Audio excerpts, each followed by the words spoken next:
I'm assuming we have all our participants watching us here. I want to say thank you very much to the community for attending our webinar provided by our Project Life staff. So for introductions, I'll start with myself and I'll do Kay and Katie in a little bit. My name is Donald Stump. I'm the CEO of North County Lifeline. We're almost a 50-year-old organization providing a broad base of community-based services to the North County and the entire county, including our Project Life. Lifeline started Project Life in about 2011. And I can tell you a little bit of a story about where it came from. Two things. The first is that a wonderful woman named Autumn Burris reached out to us and asked if she could provide training to us on the identifying and diagnosing folks with that have been involved in human trafficking. And so at the time we did not have Project Life, and so our staff that worked in our youth development programs, our juvenile delinquency prevention, our child abuse prevention programs, were all trained. And the first signal that we got that this was really a critical issue happening in our community was the amount of identification our staff who are working in gang prevention, juvenile delinquency prevention, and child abuse prevention, even our DV batterers groups, that all of a sudden we're noticing potential victims and survivors of human trafficking. And so it started our conversation about what do we do about this? Where do we refer? How do we build our partnerships and networks to get this going? And then the second thing that happened was before there was the San Diego Human Trafficking Task Force, there was the North County Human Trafficking Task Force, which was all the law enforcement agencies, both at the local, city, sheriff, state, and federal level, that were on an experimental, really established task force that had been funded by Office of Victims of Crime. And they were looking for somebody to refer victims and survivors of human trafficking to. And the Sheriff's Department, which was leading it, really knew North County Lifeline because of our strong juvenile crime prevention work and our DV batterers work and our child abuse prevention and family work. And so they called me and said, hey, what can we do? And so Lifeline really began to consider how could we use our clinical expertise, our skill at working with families and individuals in crisis. And we literally, with a $30,000 grant, help from a local Methodist church and the sanctioning of the task force, began Project Life in about 2011 with a part-time staff and an intern. And now we have grown much, much larger than that. Have an array of staff that are doing 24-hour response, overseeing our transitional housing for victims and survivors, doing casework, clinical interventions, and then really working on the whole broad array of casework that needs to do to help survivors really re-enter the community. And so with that, I am going to say a little bit about philosophically how I see this fitting into our array of work. There's so much work that needs to be done in the human trafficking arena, and we believe so strongly in partnering and collaborating with those folks that work in the field. We cannot do this alone. However, we needed to build a coalition to make sure that we had infrastructure in place to make sure everybody was on the right page. We had referral mechanisms, standards for how we do the work and who does the work, and then really also setting up evaluation and data collection to make sure that we can tell, is what we're doing working? So Lifeline philosophically believes in collaboration. It's one of our core values, and we've worked very hard to build both the REACH Coalition for San Diego County and the Chance Coalition, which is all of Southern California that is working in the field. And really supporting those efforts is not just making our work better and your work better, but it's making everybody's work better because we are working together. Another one of our core values is prevention. And even though Lifeline's role primarily in anti-human trafficking is victim services, we partner and greatly support prevention efforts, including in our own organization, because both our child abuse and delinquency work that we do, we're working as far upstream as we can. What we're trying to do is catch young people before they get involved with the gang. We're trying to catch young people before they do their first act that is criminal, and we want to prevent any young person from ending up in juvenile hall or lockup. So we definitely believe in working upstream. And then in child abuse prevention, we have that same philosophy, which is not only do we want to work with dependency and voluntary cases, we really work very closely with child welfare services in the community on prevention referrals, which are families that haven't had a child abuse report yet, but are having risk factors where family issues are going on, and see if we can divert them completely from that system. And so with Project Life, we've taken the same philosophy. Even though we work at a fairly high level with victims and survivors as they're identified, we really want to be a supporter through our networks of collaboration to build great prevention work. So I've talked too much, and I'm going to introduce a few people. I am so proud to introduce Kay Thomas. She is our clinical training manager and has been with Lifeline for a good long period of time and has ridden all the waves and all the roles of the work that we do at North County Lifeline. She has expertise not only in both local and national training about the risk and identification of human trafficking. She also does training on community resiliency model and trauma resiliency model.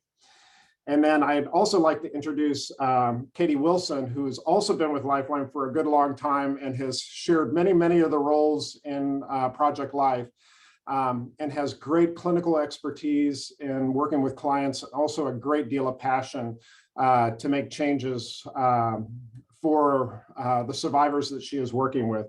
And currently Katie is our trauma recovery specialist, but I happen to know she wears quite a few hats. So with that, I'm going to turn it over to Kay and say thank you very much to everybody for attending. Thank you so much, Don. Good morning, everyone. It's wonderful to be with you this morning. As was mentioned before, my name is Kay Thomas, and my fabulous co-host today, Katie Wilson. Before we jump in, we want to actually find out a little bit about who's on the call with us today. We'd like to know a little bit more about you. If you wouldn't mind telling us, what we'd like to know is we'd like to know a little bit about what's your current role in the community before we fully jump into our presentation today. So tell us a little bit about yourself. What's your current role in the community?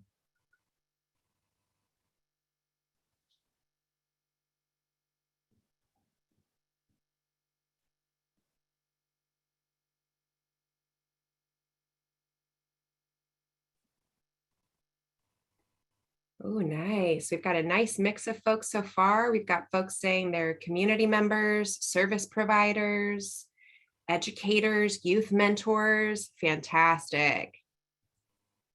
And we've already got some folks, we've got some additional questions, which we'll open the poll up again a little bit later if folks want to continue to answer, but we're kind of asking folks already, where might you see yourself as you're volunteering? We're going to talk about this metaphor of the stream in just a moment, but where do folks see themselves potentially volunteering? And then awesome, also seeing where do people see themselves getting involved already? This is awesome. Okay, so I'm going to go ahead and close our poll and open up our, just going to share just this one in particular to get us started. I just wanted everybody to take a look at who do we have in the room. We've got folks who are educators, service providers, mentors, community members, and we've got some others too, which is exciting. All right, so real quick, if you wouldn't mind, go ahead and opening up our slides.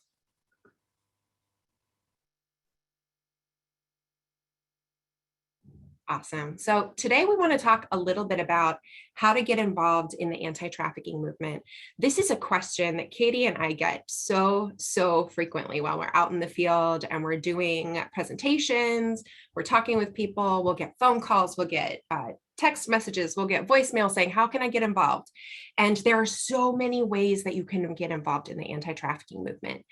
Trafficking is not a problem in the US when we think about how much it brings in annually. It brings in about an estimated $830 billion annually in profit to the US and $810 million here into San Diego County in profit. And so we know that trafficking is one of the oldest crimes in the book, and it's not something that we'll ever be able to arrest our way out of. It's not something we'll ever be able to fully prosecute our way out of.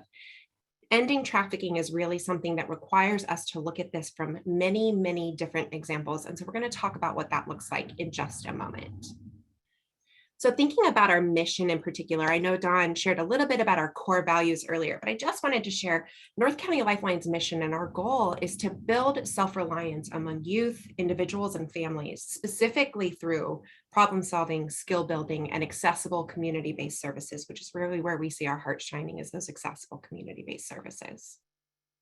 And so when we look at our vision in particular and how that relates, we as Lifeline aspire to foster this long-lasting personal growth in our clients, but not just for them, but systemic change as well to the adverse social conditions that are impacting youth, adults, families, things like racism, things like poverty, things like folks who are undocumented, who aren't able to get their basic needs met.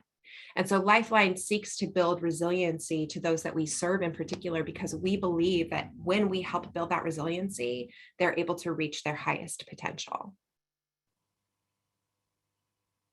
And so how does that relate to our core values? And well, in particular, one of the reasons we wanted to mention this is because one of our core values is actually prevention.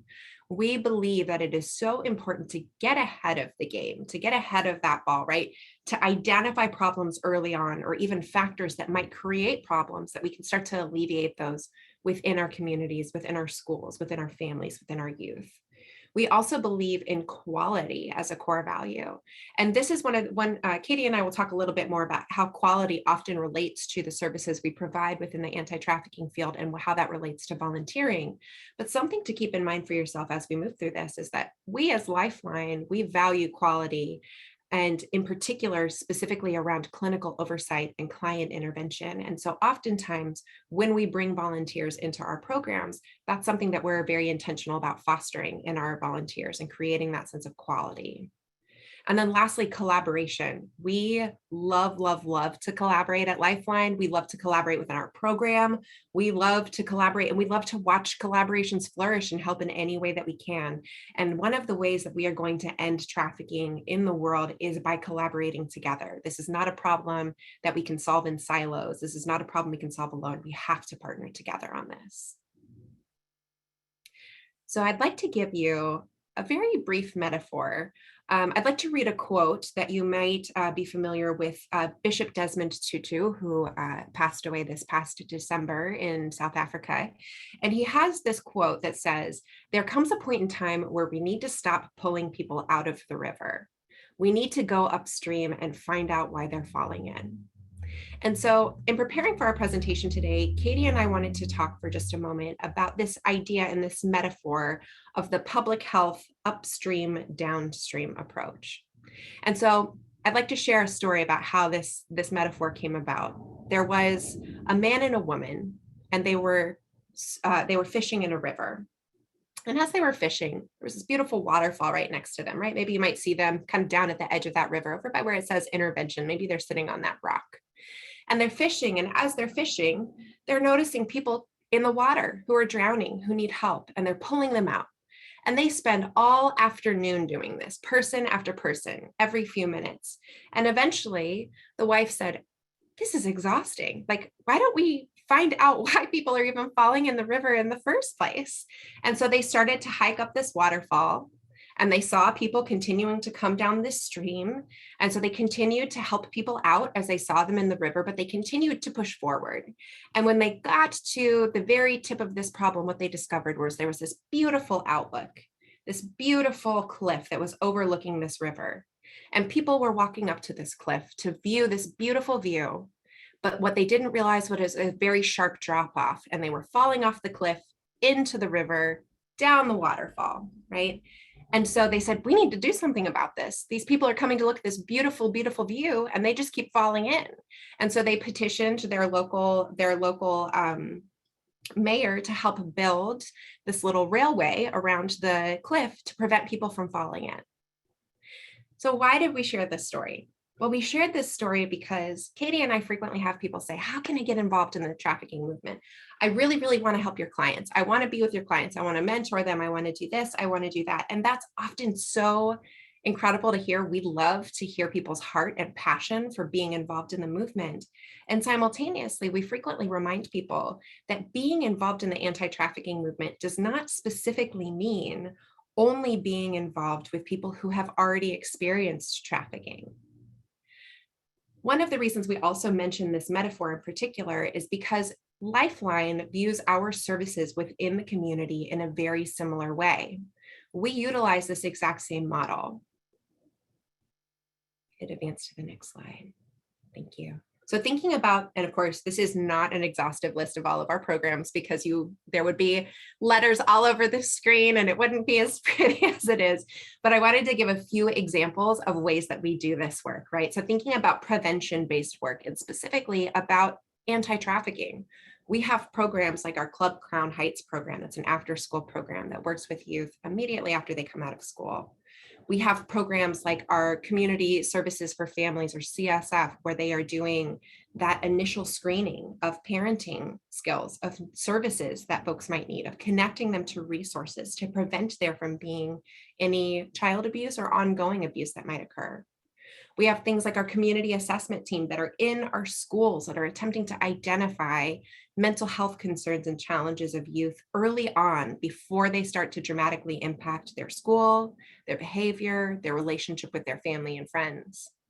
We have things like our Strive for Success gang prevention program, where we are working to prevent North County youth from entering into systems like gangs, where they might experience additional violence, where they might increase their risk of being incarcerated or having other negative impacts as a result of being in that space. So, right, we've got folks up here who are working with youth. They're trying to help youth build resiliency. They're trying to help families feel connected to each other, those skills, that resiliency. And so those would be the folks that we might consider as in a prevention space. If we think about early intervention, when we think about the idea of early intervention, we're thinking, right, this is somebody who just fell in the river. They didn't go down that waterfall. Maybe their clothes are wet. Maybe they're shocked. Maybe they're a little bit overwhelmed, but they're not totally like bumped up and bruised up just yet necessarily. So when we think about early intervention, some places could be our house. We have the House Drop-In Center, which is through our Life Spring program, which works with transitional age and homeless youth. And so we think about our House Drop-In Center as a place where houseless youth can go, get a shower, get food, get resources, case management, therapy services. Maybe they haven't experienced trafficking yet, but they're extremely high risk for experiencing it. So we want to be able to step in and help meet that need.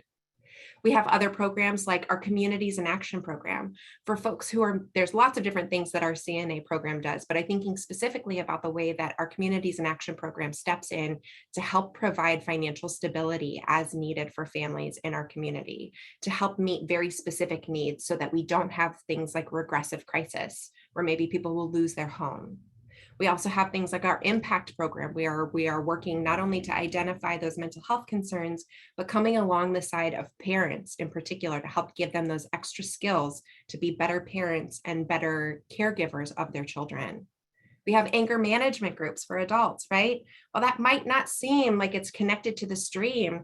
It is, because that early intervention, we could be intervening in someone who might perpetrate violence on a person who has experienced human trafficking or in an abusive relationship. And so we want to jump in maybe before it's even an issue fully. And then our last one, which is our intervention, right? Think about this person has now traveled down that river. They've fallen over that waterfall. They're at the bottom of that waterfall. They're exhausted, right? They've been fighting for their life in that river this entire time.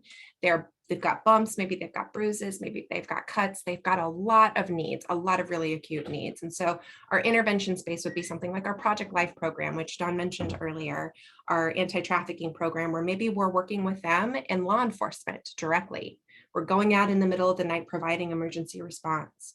Maybe we're providing them with transitional housing. Maybe they're a former foster youth and we're working with them, but we know they've also experienced trafficking or other significant traumas. And so we're working to create stability through housing for them. Or Connections Community Counseling Program, which is a newer program that we have through North County Lifeline that is throughout San Diego. But thinking about that in particular as an intervention opportunity for youth and families that are truly struggling with some significant trauma and mental health issues that also might be related to human trafficking.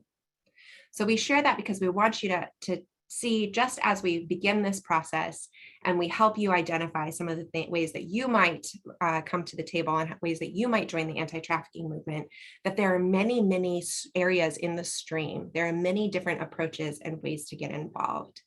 And so I'd like to actually pass the baton for a few moments to my co-host, Katie. And Katie is actually, for those that do not know, Katie has been in the anti-trafficking movement for many, many, many years. And she has an incredible, very diverse set of experiences working within the anti-trafficking movement. And so we'd love to have Katie is going to share her story today, a little bit about how she got here and all of the different things that she's done since. Thanks, Kay.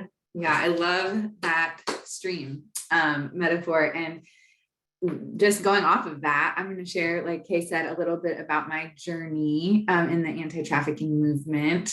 It's wild to think I started I started out as a volunteer, as an advocate back in 2012. So my journey has been long at this point, 10 years, which feels crazy to say. But I do kind of want to follow the stream. So I actually did start out and continue with that metaphor. Like, I began my journey in the anti-trafficking movement, like I said, as a volunteer. And I actually was doing all the work I was doing just out of my own time and energy.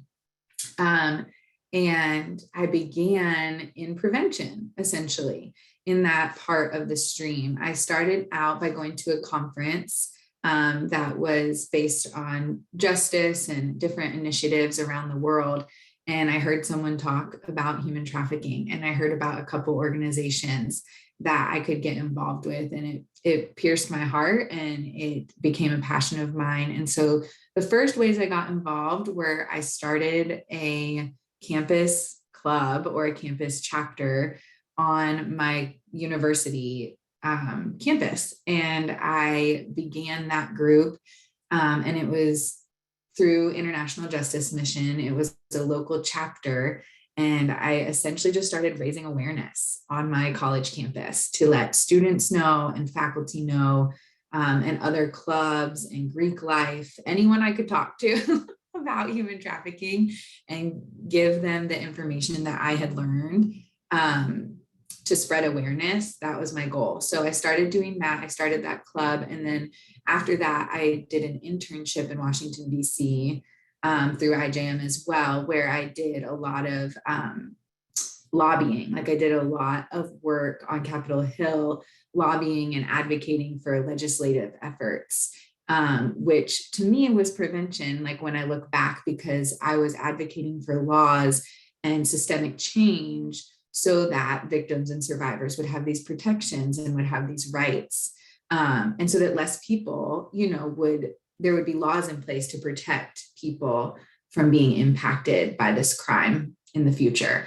So that was kind of my next step. And then after that, that time I spent in DC, I really was interested in working in the field a little bit in a different way. And I wanted to work with youth.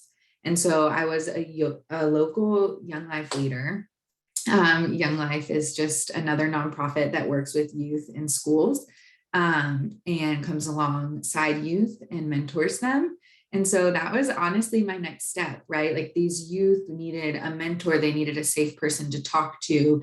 They needed someone in their life who cared about them, who would pick up the phone when they, were struggling. And so none of my youth at that time were necessarily in the process of being trafficked, but some of them were at risk. Some of them had vulnerabilities that if they didn't have a supportive community and a group and a mentor, that maybe they would have been more vulnerable, or they would have fallen into trafficking. And then after that, I did get the chance to go internationally. So I volunteered with a couple organizations for about 3 to 5 months overseas. And I really enjoyed that time. I got to go to Asia and Central America, a bunch of different countries.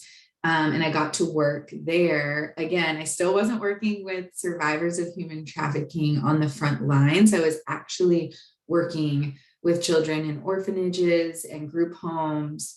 And even in that time, Kay and I were talking about this, it was such a beautiful step in my journey, because I had a heart for the nations and for global issues, but I really realized there that it just was way more effective and impactful for the nationals to be on the front lines working with survivors. I didn't speak their language.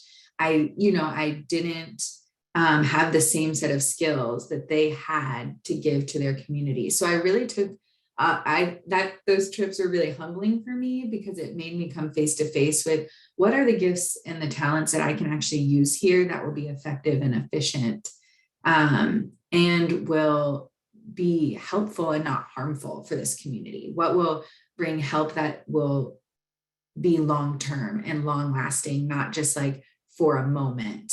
And so that was really powerful, to work with children who were at risk, maybe, were on the street or in orphanages, and, without that family structure, just really empowering them and giving them, the main thing we did was we also provided them education on, sexual abuse. And if that happens, or if that crosses their path, how to handle that, and how to go to a safe adult, and how to report it. And so that was really amazing, to instill that in young children so that they could be, advocates for themselves. And then almost lastly, I did some work when I came back from being overseas as a safe home manager for multiple residential homes for survivors of human trafficking. And so in that, I did get to be in contact with survivors, right, who were walking towards thriving. I wasn't their counselor or their clinical service provider, but I was making sure their home ran well, that it was a safe space, that their schedule with all their teachers and their appointments were set up, and that the house was fully stocked. And so I was just honestly creating this safe environment for them to live in that flowed smoothly, and was a place where they could learn to thrive. And then lastly, I've landed here at Project Life. I went back in 2018 and got my master's in mental health counseling, because I realized that I really did want to work on that clinical level with survivors. So put in that time, went back to school, and now I am at Project Life, where I am in the role of the trauma recovery specialist and doing therapy with clients. And I'm really enjoying that role. It's definitely where my heartbeat is. But I just love sharing my journey, because it really did start at a place that was so different than where I am today. And it took place over 10 years, like I found a moment and a space in every year of my life where I could give my time or my energy or my talents or even my money, to the anti-trafficking movement. And it looked so different throughout the whole journey. Like each year, each organization, each volunteer or job position was so unique and so different, to whatever season I was in, and what I could give and what I could offer.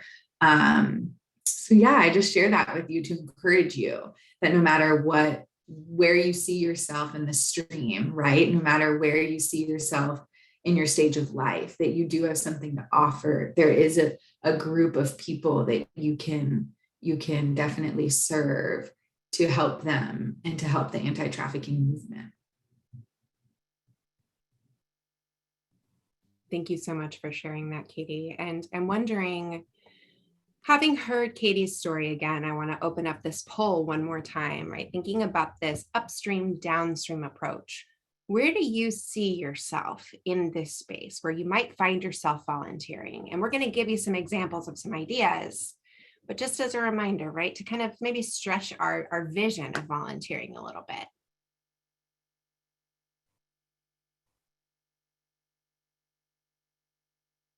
Yeah, and that's okay. We've got some folks that aren't sure yet. That's absolutely okay. There's so many ways to get involved, and we're going to talk about that in just a moment. Oh, I cannot tell you how happy this makes my heart right now, Katie, to see so many people wanting to be in prevention. So I'm going to share these results. Yes, me Over too. 54% of you are interested in engaging in prevention. And y'all, that is where it's at, right? Like, human trafficking is not only is it not something that we're not going to be able to arrest our way out of, but it's a relational crime. It's something that happens between people. And trafficking is like a fever. It's a symptom of something bigger, right? And so we have to, by engaging in these prevention components, not only are we addressing things like trafficking, but we're addressing things like child sexual abuse, like domestic violence, like eating disorders, like low self-esteem, like cyberbullying and bullying, right? When we engage in prevention, we actually address so much more than that beyond trafficking. So this is really exciting to see that you all are in this space. So thinking about what instrument are you playing? I love to use this metaphor. This comes from our fabulous executive director, Dawn, always talks about us playing this beautiful, we're in this beautiful orchestra, right? And we're all, as Lifeline employees, we're all playing our own instrument. We're creating this beautiful music together. And this is absolutely true when we talk about volunteering as well, right? We all have a different role to play. We all have a different note or a different rhythm to bring to the table. And some of us maybe are playing that violin the entire time, right? Tugging at the heartstrings. Some of us might be doing the percussion and just touching the wind chimes a couple times, hitting a cowbell, right? Once every few minutes, right? Every few measures, right? And that's okay. And so as we jump into the idea of volunteering, we want you to consider a couple of things for yourself. First, to think about how much time are you willing to invest in volunteering, whether that's on a weekly basis, a monthly basis, or even a yearly basis. Maybe you are someone that does not have the ability to contribute time on a weekly basis, but you want to do a service event once a year, as an example, with a group that you're a part of. Okay. Or maybe you want to do something once a month where maybe you show up to a support group or something else. Okay, think about that, right? Hold that in your mind, because that will be important as you begin to formulate, where do I want to plug myself in? Something else to think about as well. Oh, sorry, go back for just a moment. Thank you, sorry. Something else to think about as well is there a specific age range or specific group that you feel really called to working with? Maybe you're like, oh my gosh, I really want to work with teen girls. My heart is there for 13 to 15-year-old teen girls. I don't know, maybe you are. You might also be like, you know what? I am so drawn to working with folks who are undocumented. That's related to my own history, and I want to be able to give back to that community. Or maybe there's a specific group of folks like the LGBTQIA2S+ community that you feel called to serve in various ways. So thinking about that, right? And then the last piece to consider for yourself as you're thinking about which instrument are you going to pick up, which instrument are you going to start trying to play, is what skills or resources do you bring to the space? So maybe you have skills like you are a yoga instructor and you could offer free yoga classes. Maybe you have skills that you are extremely connected to people within the community. You are that connector. And so you have ideas of who might be able to help fill needs. Maybe you're bringing specific resources to the table with an agency that you're a part of, or a specific type of resource that you might have, like access to gently used home furnishings or gently used clothing. Or maybe you're someone in the community who has access to things like Narcan, and you're doing Narcan trainings on a regular basis, right? So thinking about it in that way, right? It does not have to be directly related to trafficking in order for you to be involved in the anti-trafficking movement. So what do we mean when we say this? So let's think about some ideas. We are going to give you a couple of ideas of ways that you can get involved, both either through Lifeline as a volunteer or even through other spaces and other community partners that we work with. Now, please keep in mind, just like with our Lifeline picture earlier, right? It wasn't every single Lifeline program, and this is not every single opportunity that you can get involved and volunteer. Katie and I have come up with a fantastic list for you that will be sent out later of examples of different places and the direct contact for community groups and things like that, of places that you can get involved and volunteer within the community. But we want to kind of give you an idea of what this might look like. So at Lifeline, we love volunteers for our Club Crown Heights program. Our Club Crown Heights program gives you an opportunity to not only volunteer as a mentor of youth, but also to tutor. If you're an individual who has tutoring skills that you could bring to the table, we need tutors. We need folks to help our youth with their homework. Please, please, please. Thinking about, so that's a space that you could get involved and jump in with Lifeline right away. Some other community spaces you can consider for prevention would be places like YMCAs. There's lots of after school programs as an example. Girls on the Run is another example. That is a program that actually gets youth in particular excited about engaging in physical activity and empowering young women. We also have things like our Churches Against Trafficking program, which is run through our human trafficking and CSEC committee here in San Diego, and we've got information for you in that email.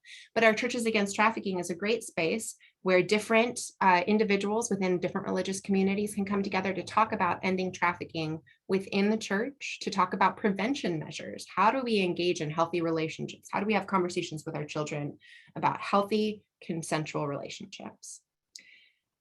All right, Katie, what about early intervention?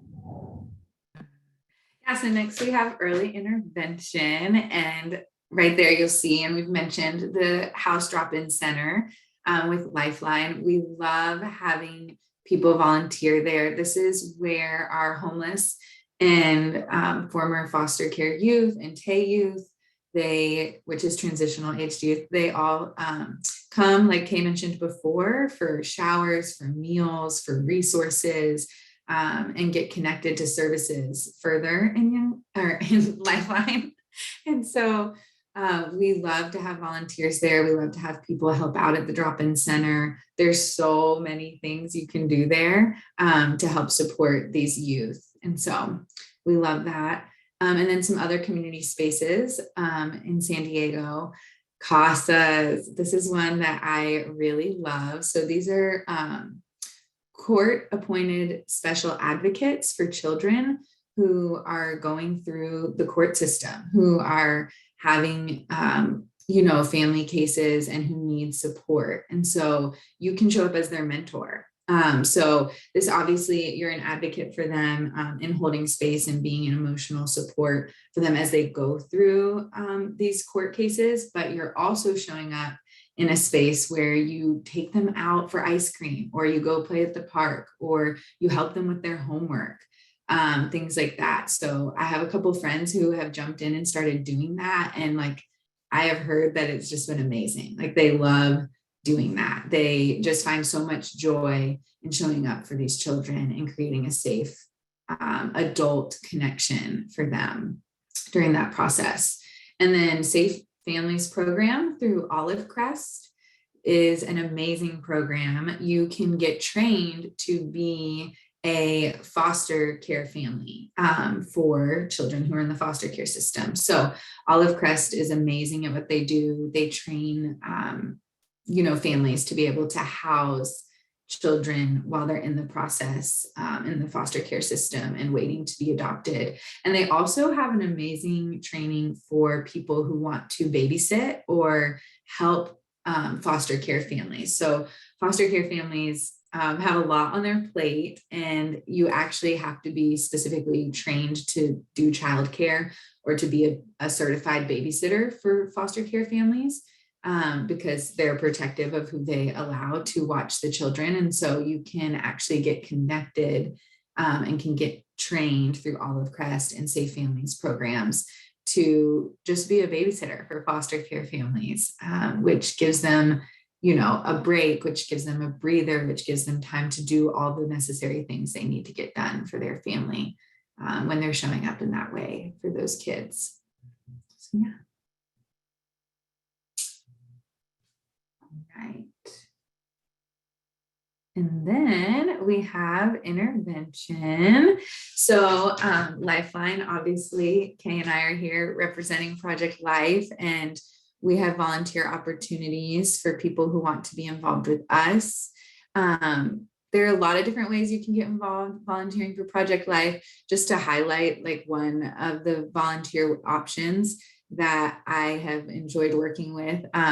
There's a church in North County, New Community Church. They have stepped up in so many ways, from adopt a family to adopting some of our clients and providing Christmas gifts. But also one of my favorite things, as I've previously worked in the housing coordinator position for Project Life, is New Community Church really provides a lot of furniture, like Kay was mentioning, like whether it's gently used or brand new, they love helping us furnish apartments or homes for clients who are moving into their first home or who are moving into their first independent living situation after being in transitional housing or in a housing program. And that's been a really powerful way. And we've also had volunteers who show up to do, groups about banking or budgeting or maybe about credit or things like that. So we love our volunteers with Project Life. There's so many I could mention, but those are just to highlight a few. And then our community partners, Alabaster Jar Project, a way you can get involved in intervention with them is they have a housing program and they love having mentors for their residents at that housing program. So if you're interested in mentoring, they have a training and a way that they get you involved there. And then La Maestra is a health and community clinic, and they offer a lot of different services. And there's they actually are a nonprofit as well, and they run off of volunteers in service providers. So they really value their volunteers. You can get plugged in there. They offer services, obviously, like primary health care, and then mental health and legal services and immigration and services like that. So you can get involved with them. And then the health or community subcommittees. Kay mentioned this before. In San Diego, we have the human trafficking subcommittees, and there are a couple. There's a health and community one, and then there's also, which covers it's like all medical and healthcare workers who get together on, I want to say, a quarterly basis and have a meeting, and they discuss ways that they can better the healthcare environment to notice trafficking, to be educated on trafficking, to catch it when it's coming through their system. And then also there's the human trafficking research subcommittee, and they do a lot of work on research. They get together and they talk about all the recent research that they've all been working on and how to develop that and to share it with the community in a way that helps, raise awareness and inform people properly on the latest research in regards to human trafficking. So, and there's a couple other actual subcommittees as well that you can get involved in too. And so, like we said, all of these resources and all these ways you can jump in, this isn't all of it. And we're definitely going to provide you with an easy way to get access to those different ways to get involved.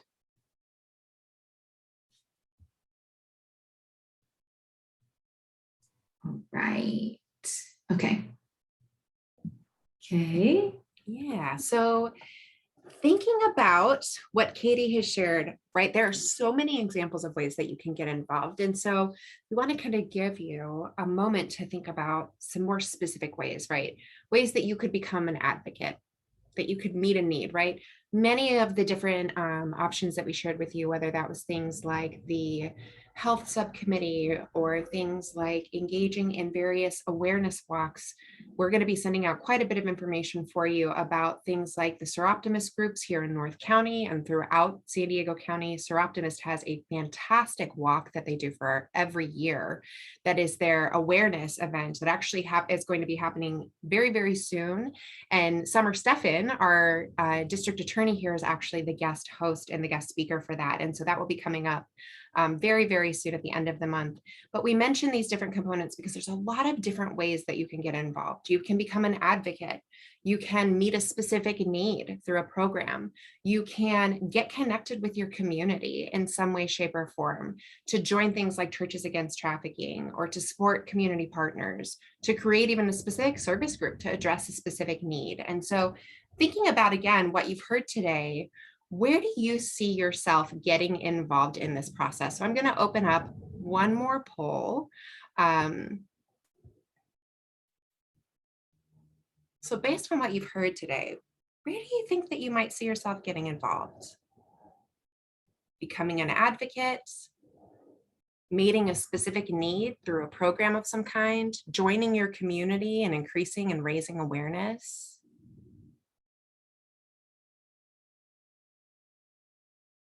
Oh, I love this.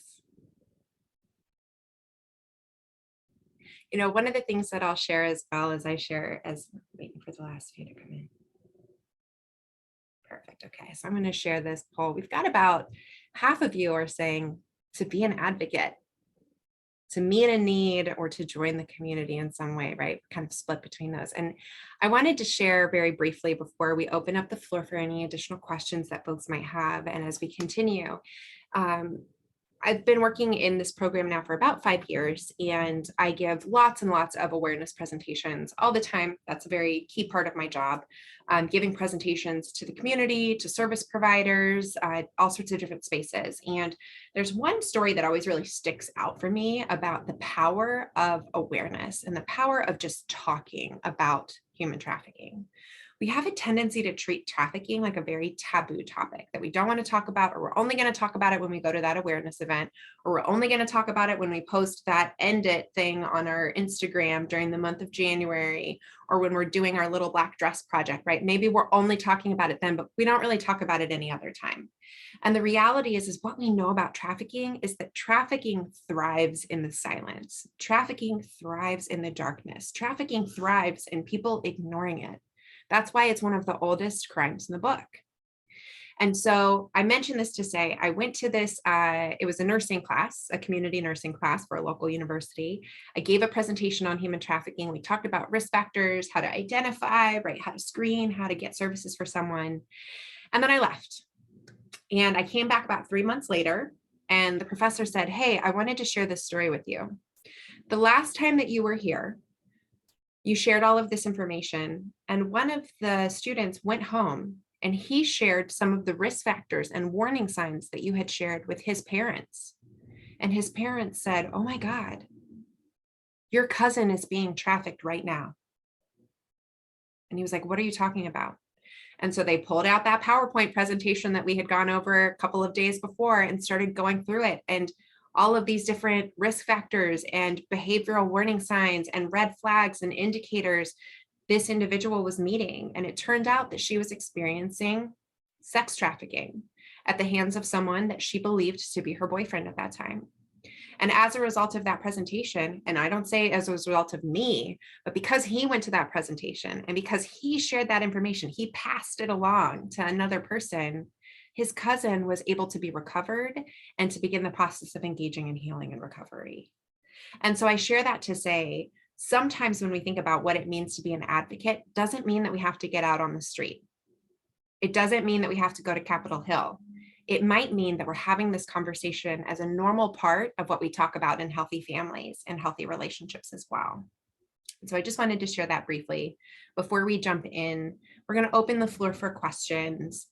So far, we haven't had, there's a couple questions I do want to address that we've received. So one of the things that we want to mention is the importance of how we create a sense of stability for our clients and how people can also get involved in that space. One of the things that we find to be most important about creating stability for our clients is housing, safe housing, right? If we think about that Maslow's hierarchy of needs, right at that bottom of that pyramid is food, shelter, and housing. That's that safety component, right? And so when we think about that, one of the ways that we've seen affordable housing in particular in the past 90 days, there has been the emergency housing voucher program that has come out through lots of spaces, but specifically through HUD. And right now it's coming out through the county. And so many of our clients have been able to qualify for a lifetime affordable housing voucher. That is incredible. Someone who has experienced so much trauma and has so much to overcome to be able to be told, you know what, for the rest of your life, as long as you follow the rules of this voucher, you have affordable free housing, or you have affordable housing that's based on a very, very small fraction of your income. And that has been phenomenal for our clients to be able to move to a space of self-sufficiency, but also not just self-sufficiency, but a sense of privacy, a sense of agency, to not be living in a room and having to share a space with someone else, to actually have their own space for the first time has been incredible. And so when we think about that, I mentioned that because while you may not be able to provide an emergency housing voucher to our clients, you can do things like help them with the process of maybe getting furniture, helping identify places that would be a safe place for them to live potentially. There are so many examples of ways that you can get involved on the housing component. The other piece too, and Katie, I'm wondering if you have anything that you'd like to share specifically about the question about client success stories that stand out to you, either working with Project Life or in your time in the field.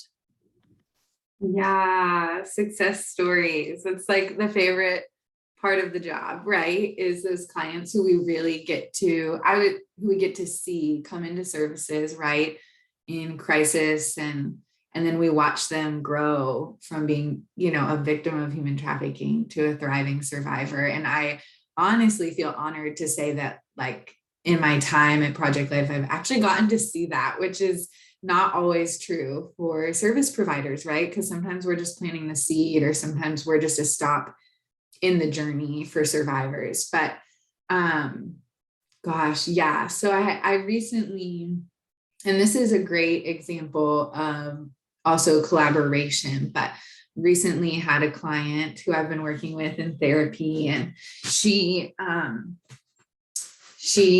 has just moved in. She just got the emergency housing voucher that Kay was talking about. She just got approved for that, but her journey started, she came into Project Life, and she, we provided wraparound services for her, right? Case management, therapy, all of that. And we helped her get stabilized.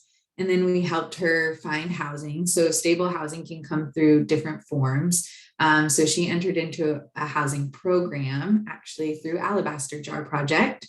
And that was awesome. We got her into that, where she had tons of classes and curriculum and opportunities to be in a survivor support group. So that really built her foundation, right? That got her a stable foundation. And then she was able, after phase 2 in that housing program, to get a job. So we helped her on her resume. We helped her apply to jobs through case management services. We helped her run through, like, what would she do in those interviews? And then after she got a job, she actually enrolled in school. She decided she wanted to go get certified to do phlebotomy. So we also assisted her in helping her get through that and in that program. And she's actually just now, this feels like a really celebratory season for her.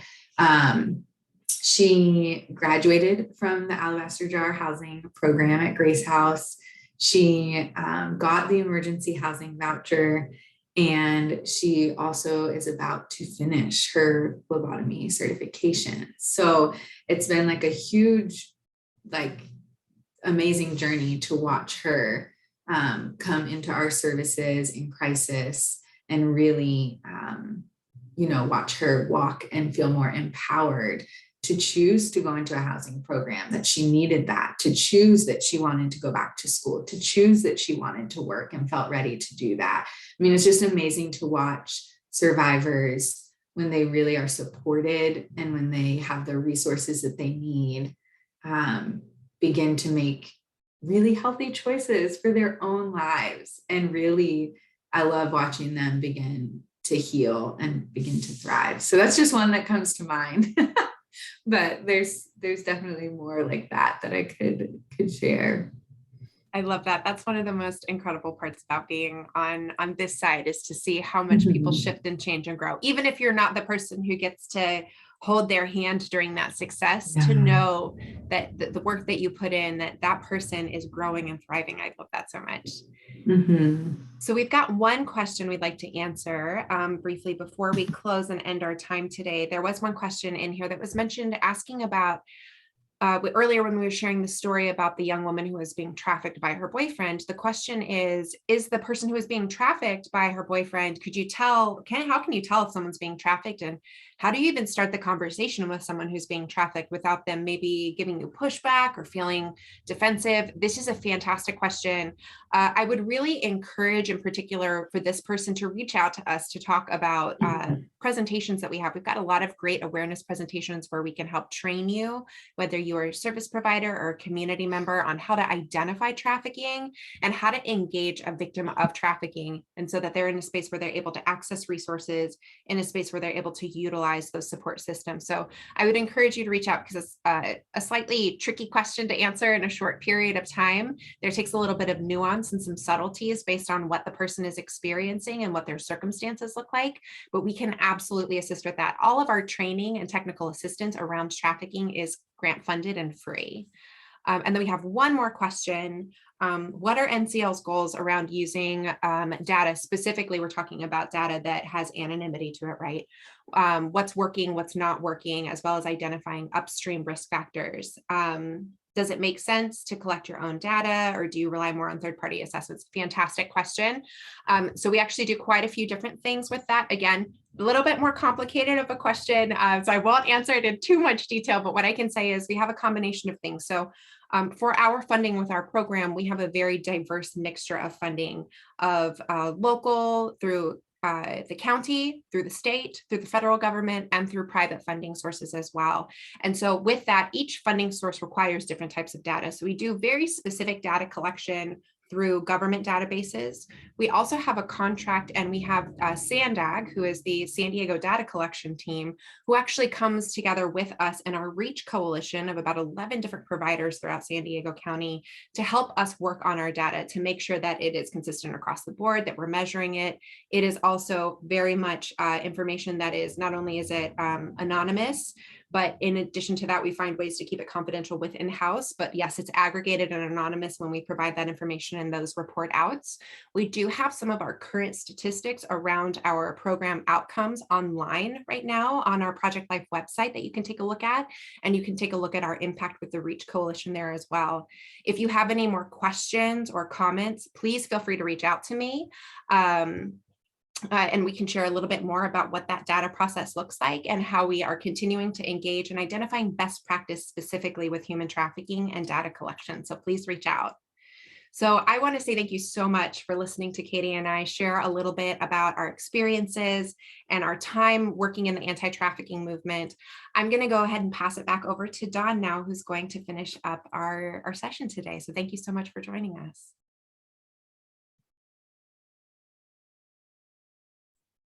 Thank you so much, Kay, and thank you so much, Katie. It's powerful to me to see how well connected and such personal and professional experiences you have had that have helped strengthen our Project Life. I saw the data that y'all were submitting through the polls, and I think we can all say now that we are all advocates in the anti-human trafficking movement. And it's really trying to find your place in it. It's so hard because of the trauma the victims and survivors have experienced to get real close advocacy as a volunteer. But I hope what you got from the training is that by going upstream, Lifeline originally identified victims through our child abuse programs with families where they were worried about a child being trafficked, or a young man in one of our juvenile delinquency programs who was working in the chain of command in a trafficking organization. And those are ways in which all of us have a hand in the work. And there are lots of ways in which we can build resilient children and strengthen families so that we can put protection around them from the really, frankly, evil traffickers who are looking for ways to get into your children's life and into young adults' lives. And so I want to thank you. If you have any questions, I think I saw a hand got raised, but I do want to say thank you so much. One of the, I saw Kay Van Neville's hand get raised, and I will say that Kay in the Seroptimus Club who we've known since the very beginning of starting our work. Seroptimists are probably the largest advocacy organization nationally and locally around human trafficking. And it is a great way to bring broad, general awareness is by getting engaged in all their awareness activities and their educational activities. So thank you, Kay, and thank you, Seroptimists. Kay, did you have anything to say, or? I guess people can't say stuff. She can maybe type something, right? All right. So with that, it is now 11 o'clock. Thank you to all who have attended. And if you have more questions, reach out to us at North County Lifeline. Bye-bye.